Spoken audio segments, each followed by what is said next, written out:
So, welcome to this third lecture, guys. We have started our A to Z series for English grammar. This is specially for NDA and CDS, but क्योंकि grammar हर जगह या फिर हर एक exam में change नहीं होती है, तो ये सभी एग्ज़ाम्स के लिए रेलेवेंट है। तो let's start with our lecture. आज के दिन का टॉपिक है हमारा टेंस। टेंस में मैं बहुत ज़्यादा डेप्थ पे नहीं जाऊँगा, ये अभी शुरुआत में जितनी भी चीज़ें ना बिल्कुल बेसिक बेसिक से बताऊँगा, फिर इसके बाद दोबारा उन पे आऊँगा और उनको हम थोड़ा डेप्थ से जानेंगे। अभी जब मैं टेंस बोलता हूँ तो टेंस का ना सबसे पहले टेंस और सेंटेंस में थोड़ा सा क्लैरिटी समझ लेते हैं। सेंटेंस ग्रुप ऑफ वर्ड्स होता है, जबकि टेंस टाइम बताता है। सेंटेंस वो जितने भी वर्ड्स हैं ना किसी लाइन में, या फिर एक ग्रुप ऑफ वर्ड्स जिसका खुद का एक मीनिंग होता है, कंप्लीट सेंस होता है, वो सेंटेंस कहलाता है। और टेंस क्या होता है कि टेंस उस सेंटेंस में जो टाइम होता है, ठीक है, वो टाइम हमारा टेंस कहलाता है। अब हमको टाइम कैसे पता चलता है? उसके काम से पता चलता है कि उसके काम का स्टेटस क्या है, ठीक है, उसके काम का नेचर क्या है। तो उसी तरह से हमने टाइम को ना या फिर टेंस को 3 पार्ट्स में डिवाइड कर रखा है। पहला तो है प्रेजेंट, दूसरा है पास्ट, तीसरा है फ्यूचर। तो इन सब में ना हम चार चार पार्ट्स कर सकते हैं। सभी में देखो सारे के सारे सिंपल होता है, कंटिन्यूअस होता है, परफेक्ट होता है, परफेक्ट कंटिन्यूअस होता है, ये तीनों में मिलेंगे, ठीक है। तो इन सब में ना स्ट्रक्चर वही रहेगा, जैसे कि सेंटेंस के हिसाब से इन सब के अलग अलग सेंटेंस के स्ट्रक्चर हो सकते हैं ना। अफर्मेटिव हो सकता है, नेगेटिव हो सकता है, इंट्रोगेटिव हो सकता है, इंट्रोगेटिव नेगेटिव हो सकता है।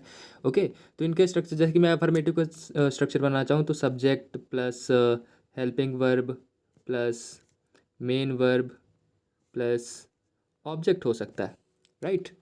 तो जब हम यहाँ पे अलग अलग टेंस की बात करते हैं ना, तो सिंपल हो, जैसे कि प्रेजेंट सिंपल हो गया, प्रेजेंट कॉन्टिन्यूअस हो गया, प्रेजेंट परफेक्ट हो गया, प्रेजेंट परफेक्ट कॉन्टिन्यूअस हो गया, या फिर पास्ट की कोई भी यहाँ पे टेंस ले लो।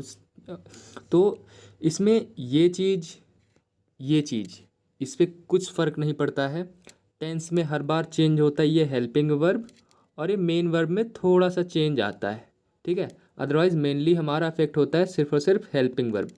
ओके, हेल्पिंग वर्ब कैसे अफेक्ट होता है तो यहाँ पे हम अभी आगे जानेंगे कि यानी कि अभी तक आपको ये तो आपको समझ आ चुका हो ना कि टेंस में होता क्या है। टेंस में addition of a helping verb होती है plus change in the main verb होता है। ओके, तो पहला हम टेंस कंप्लीट करेंगे यहाँ पे कि सिंपल होता है। जो सिंपल में मैंने आपको इसको पहले क्यों पढ़ा रहा हूँ, क्योंकि सिंपल में जो अफर्मेटिव सेंटेंस बनता है ना, सिंपल प्रेजेंट हो, सिंपल पास्ट हो, इसके जो अफर्मेटिव बनते हैं ना, तो उसमें हेल्पिंग वर्ब शो नहीं की जाती, उसमें ओमिशन हो जाता है या फिर वो गायब हो जाती है हेल्पिंग वर्ब, और उसको हम सीधा मेन वर्ब में शो कराते हैं।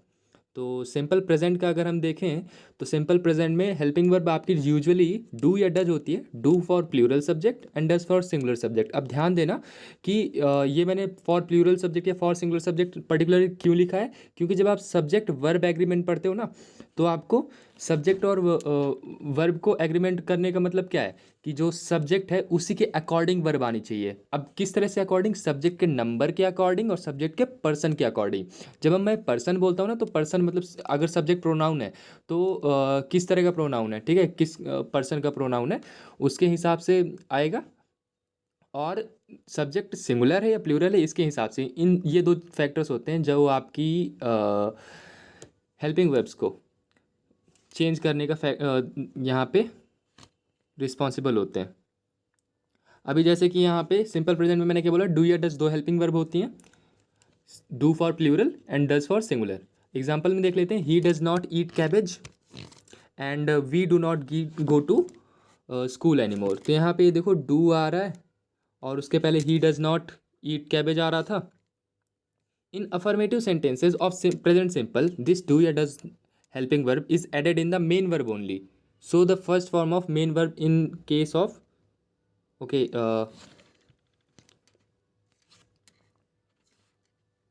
फर्स्ट यहाँ पे कुछ गलत लिख गया है मैंने स्लाइड में, ठीक है, कोई बात नहीं। लेकिन जब जो अफर्मेटिव सेंटेंसेस होते हैं ना प्रेजेंट सिंपल के, तो उसमें डू या डज को आप हेल्पिंग वर्ब दिखाते तो हो, लेकिन वो अफर्मेटिव सेंटेंस में नहीं दिखाया जाता है। वो सीधे सीधे आपका जो मेन जो सब्जेक्ट होता है ना, वो मेन जो वर्ब होता है ना, उसी में ऐड हो जाता है एस या एस। जैसे वी गो टू टेम्पल, अगर ये यहाँ पे प्लूरल है सब्जेक्ट, तो यहाँ पे मेन वर्ब में कोई चेंज नहीं करेंगे, मेन वर्ब को उसी तरह से रखे रहते हैं, मेन वर्ब में कोई चेंज नहीं करते हैं। लेकिन अगर प्लूरल नहीं है सब्जेक्ट, सिंगुलर है, तो वहाँ पे हम वर्ब में एस या ई एस लगा देते हैं, मेन जो मेन वर्ब होती है, जैसे कि he works for T C S, ये हमारा प्रेजेंट सिंपल का हो गया। अब इसके अलावा जितने भी अफर्मेटिव टाइप के जितने भी सेंटेंसेज होते हैं, उसमें तो आपको समझ में आ गया होगा कि अगर प्रेजेंट सिंपल होगा तो उसमें मेन वर्ब में ही हम एस या ई एस लगा देते हैं। अगर सब्जेक्ट सिंगुलर होता है, अगर प्लूरल होता है अफर्मेटिव में, तो हम मेन वर्ब की फर्स्ट फॉर्म बस लिखे रहते हैं बस। और अगर अफर्मेटिव के अलावा कभी कुछ और आता है तो यहाँ पे हम डू या डज, वो जो हेल्पिंग वर्ब पहले बताई थी ना मैंने, वो यूज़ की जाती है। जैसे कि we do not eat non veg, do we eat non veg, do we not eat non veg. तो ये इस तरह से सीधे सीधे यहाँ पे डू या डज का हम यहाँ पे यूज़ कर लेते हैं। Does he work for T C S, तो यहाँ पे डू या डज दिख रहा है ना, ये डज और ये डू, ये हेल्पिंग वर्ब की तरह पे आ रहा है। फिर अगला टेंस है हमारा simple past. In affirmative sentences of this tense we use second form of main verb instead of supporting it by a helping verb. Affirmative sentence में ध्यान देना, ठीक है। सिर्फ और सिर्फ अफर्मेटिव के केस में ऐसा होता है। अफर्मेटिव केस में he ate all the food, we ate all the food. अब यहाँ पे जब सिंपल पास्ट की बात आएगी ना, तो यहाँ पे सब्जेक्ट के नंबर पे मैटर नहीं करता है। He ate all the food, we came to Kolkata yesterday. Eat का सेकेंड फॉर्म एट, कम का सेकेंड फॉर्म केम, ओके।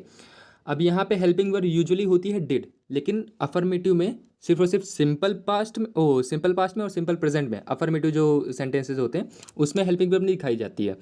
तो इनके अलावा जितने भी सेंटेंसेज हैं, जैसे कि निगेटिव में देख लो, he did not eat the food last night, Ram did not go to temple yesterday. तो ये देख रहे हो यहाँ पे डिड आ रही है, ये इसकी हेल्पिंग वर्ब है, ओके। अब इसके अलावा कंटिन्यूअस टाइप के सेंटेंसेज होते हैं, तो कंटिन्यूअस के सेंटेंसेज में क्या होता है कि आप मेन वर्ब में आईएनजी जोड़ देते हो, ये आपका मेन वर्ब में चेंज होता है, ठीक है। और इसके पहले मैंने टेंसेज के लिए क्या बताया था कि एक तो मेन वर्ब में चेंज होता है, दूसरा कि वहाँ पे एक हेल्पिंग वर्ब ऐड हो जाती है। तो हेल्पिंग वर्ब प्रेजेंट के लिए अलग होगी, पास्ट के लिए अलग होगी, फ्यूचर के लिए अलग होगी। कंटिन्यूअस के केस में परफेक्ट में भी ऐसा ही रहेगा, परफेक्ट कंटिन्यूअस में भी ऐसा ही रहेगा, ठीक है। तो कंटिन्यूअस में आप मेन वर्ब में आईएनजी जोड़ देते हो, जैसे कि एग्जांपल के लिए ईटिंग रीडिंग यहाँ पे लिखा हुआ है। प्रेजेंट में आप हेल्पिंग वर्ब देखो तो इज एम आर होती, इज सिंगुलर सब्जेक्ट के लिए, एम पर्टिकुलरली आई के लिए, आर प्लूरल सब्जेक्ट के लिए। अब यहाँ पे यू का स्पेशल केस होता है कि यू ना आपका जो होता है वो हमेशा आर लेता है, भले ही वो सिंगुलर हो या फिर प्लूरल हो। अब पास्ट में वॉज या वर होती, was for singular, were for plural, and for you as well. और फ्यूचर में विल बी शैल बी, यहाँ पे जो फर्स्ट पर्सन के प्रोनाउन होते हैं वहाँ पे शैल भी लगता है, अदरवाइज हर एक के साथ विल भी लगता है।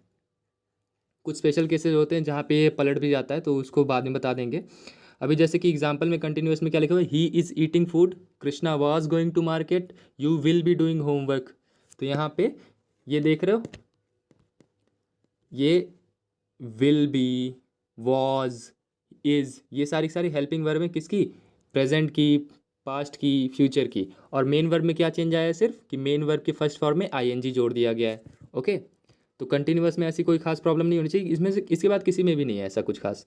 परफेक्ट में क्या होता है कि परफेक्ट मतलब होता है कंप्लीट, जब आपका वर्ब जो है ना या फिर वर्क एक्शन कंप्लीट हो जाता है तो हम उसको कहते हैं कि ये परफेक्ट है, ठीक है।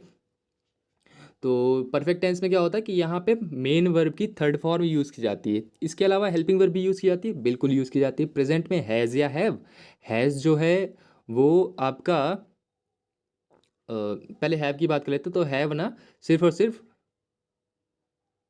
यहाँ पे गलत लिख दिया है,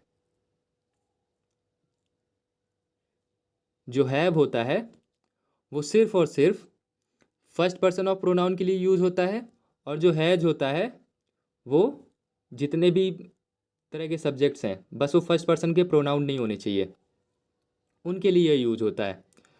अब इसके बाद पास्ट में हैड यूज होता है, फ्यूचर में will have, shall have use होता है। एग्जाम्पल के लिए I have completed my homework, Shivam had gone to his homework, I shall have eaten the food. तो यहाँ पे हैव प्रेजेंट परफेक्ट का यहाँ पे हेल्पिंग वर्ब है, हैड पास्ट परफेक्ट का हेल्पिंग वर्ब है, शैल हैव पास्ट परफेक्ट का फ्यूचर परफेक्ट का यहाँ पे हेल्पिंग वर्ब है, और यहाँ पे देखो कि हर जगह पे मेन वर्ब में वर्ब की थर्ड फॉर्म लगाई गई है, क्योंकि इसमें मेन वर्ब में यही चेंज किया जाता है कि मेन वर्ब का सिर्फ थर्ड फॉर्म यूज़ कर लिया जाता है। अब परफेक्ट कॉन्टिन्यूअस में देखो, कॉन्टिन्यूअस भी है, परफेक्ट भी है, यानी कि आपको दोनों चीज़ें लानी पड़ेंगी। तो आप क्या करते हो, जो आपने परफेक्ट और कॉन्टिन्यूअस जो सीखा है ना, दोनों चीज़ें लानी पड़ेंगी। तो कंटिन्यूअस के लिए आप मेन वर्ब में आईएनजी जोड़ देते हो, और परफेक्ट दिखाने के लिए आप क्या करते हो कि यहाँ पे हैव, हैव या हैड लगाते हो, विल हैव लगाते हो, शैल हैव, और उसके साथ में बी की थर्ड फॉर्म, बीन यूज़ कर लेते हो। Okay, been. तो यहाँ पे उसी तरह से ये देखो, परफेक्ट कॉन्टिन्यूअस में मेन वर्ब में सिर्फ आईएनजी लगेगा, और हेल्पिंग वर्ब प्रेजेंट के लिए हैज बीन या हैव बीन होती है, पास्ट के लिए हैड बीन होती है, फ्यूचर के लिए विल हैव बीन या शैल हैव बीन होती है। जैसे I have been doing this work for past 10 years, he had been sleeping since 10 AM, and Alok will have been living here for since 2011। अब यहाँ पे परफेक्ट कॉन्टिन्यूअस में एक देखने वाली बात है कि यहाँ पे ना, जो कोई भी काम हो रहा है तो उसका जो ओरिजिन टाइम है वो ज़रूर बताया गया है कि ये काम कब शुरू हुआ था। ठीक है, तो देखो, I have been doing this work for past 10 years, ये 10 साल पहले ही शुरू हो गया था काम, ये जो काम मैं भी कर रहा हूँ। ओके, और he had been sleeping since 10 AM, वो सुबह के 10 बजे सो रहा है और अभी तक सो रहा है। ओके, यानी कि काम अभी भी चल रहा है, बहुत सारा कंप्लीट हो चुका है, अभी भी चल रहा है। Okay, Alok will have been living here for since 2011, ये दो वर्ड्स कैसे लग गए यहाँ पे, ये सिंस 2011 आएगा। अब फॉर और सिंस का क्या सीन है मैं बता देता हूँ कि जो फॉर होता है ना, वो समझ लो कि कोई काम है, वो इस पॉइंट से स्टार्ट हुआ होगा, इस पॉइंट ऑफ टाइम से स्टार्ट हुआ होगा, और मान लो कि इस पॉइंट ऑफ टाइम पे आकर के कंप्लीट हो गया। ठीक है, ये कंप्लीट हो गया, तो यहाँ पे आपका ये फॉर लगेगा।